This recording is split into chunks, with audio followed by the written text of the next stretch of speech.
WYMT Mountain Sports, your home for the Kentucky Wildcats and local high school sports. No easy game one for Louisville. The Cardinals will open their football season with number 6 Auburn. Head coach Bobby Petrino happy with the way his offensive line is performing so far in fall camp. He's also pleased with the receivers despite not knowing which of the 4 quarterbacks he has will start against the Tigers on Saturday afternoon. Here's Bobby P. after their most recent scrimmage. One of the things that was really nice to see that we haven't had a lot in camp was our receivers making plays, breaking tackles, making long runs, jumping in the air, making great catches. And that, to me, that's one of the things that can really get contagious, as well as drops can.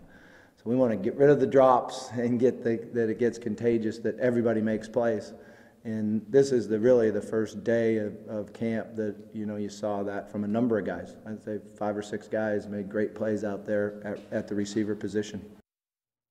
Scott Russell's Knox Central Panthers now 1-1 on the season after a win over Louisville Central on Friday. The Panthers will go to Clay County to take on Southwestern at the Appalachian Bowl this coming Saturday. So the brutal schedule goes on for Knox Central. One of the things that Knox is struggling at is between quarterback Jackson Stewart and his center. A lot of bad snaps in the Central game, even one that rolled into the end zone and ended up as a safety. Head coach Scott Russell is on his 4th string center due to injuries. What we've ended up having to do is move our starting guard to center after we went through 3 other ones. So, that's what makes it tough. That's a tough position to play too. But the ball's in their hands every snap, and it starts right there. So if they make bad snaps, the offense is not going to go. We've had a couple, but we've done better this past week. But we did have one bad cause of safety. But it's one thing again we're going to be working on all week.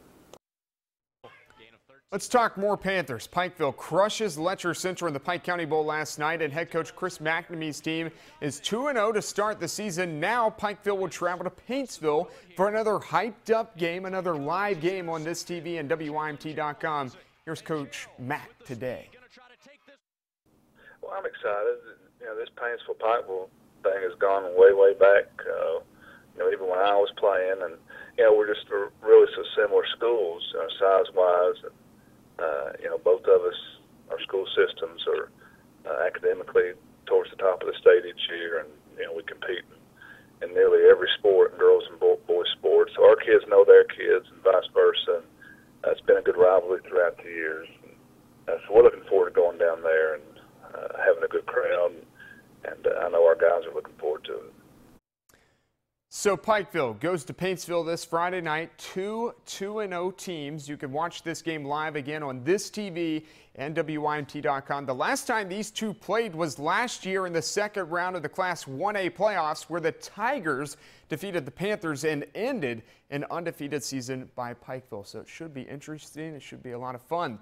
The Little League World Series concluding today in Williamsport, Japan. The international champions taking on Pennsylvania, the United States champions. A packed house in Williamsport for the title game, about 45,000 plus on hand. Bottom first, Pennsylvania up 3-2, and the bases are loaded, and Dylan Rodenhaber unloads.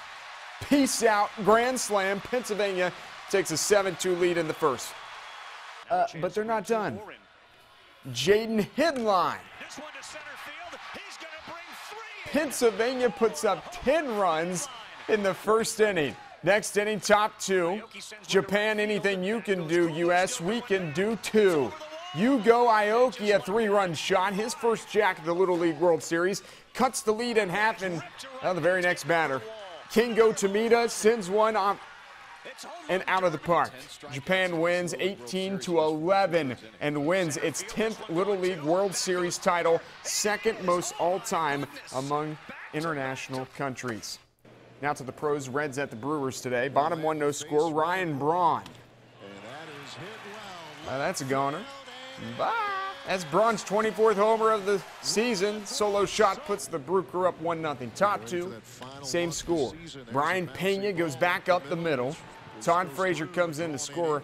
Reds now tied at 1 with Milwaukee, but that's the only run they get all game. Bottom third, Jonathan Lucroy lines it to left. That brings in Martin Maldonado, and the Brewers beat the Reds 4-1. What a crazy Little League World Series championship today, Angela. 18-11. To say the least, that was an amazing video. Thank you so much, Jamie. We'll be right back after this.